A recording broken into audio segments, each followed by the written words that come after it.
স্নেহা, আমি অফিস যাব, লেট হয়ে যাচ্ছে। আমার নাস্তা রেডি হয়েছে? দাদা,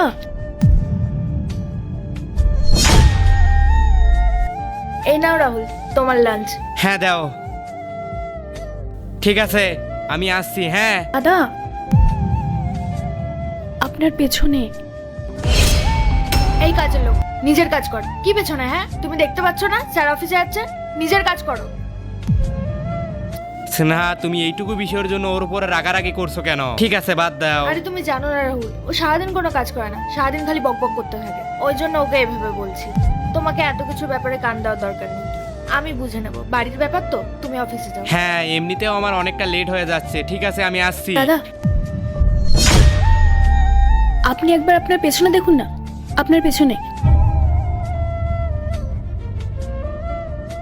কি পিছনে? পিছনে তো কেউ নেই।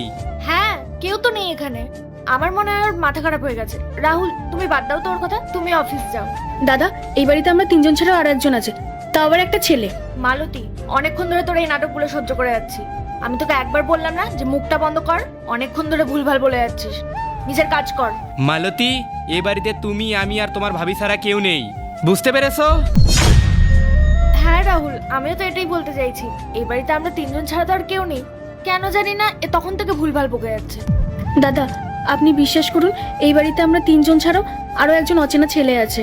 আর আপনি তো কিছুই জানেন না যে এই বাড়িতে আপনার পেছনে কি কি হয়। কি বলতে চাইছো তুমি? দাদা, আপনি অফিস যাওয়ার পর এই বাড়িতে ম্যাডামের বয়ফ্রেন্ড আসে রোজ। এরপর কি হলো সেইটা দেখার আগে তুমি যদি এই দুইটা ছবির ভিতর থেকে যে কোনো একটা ছবিকে ভালোবেসে থাকো তাহলে ভিডিওতে লাইক করে চ্যানেলটি সাবস্ক্রাইব করে দাও আর কমেন্টে লিখে যাও আমিন।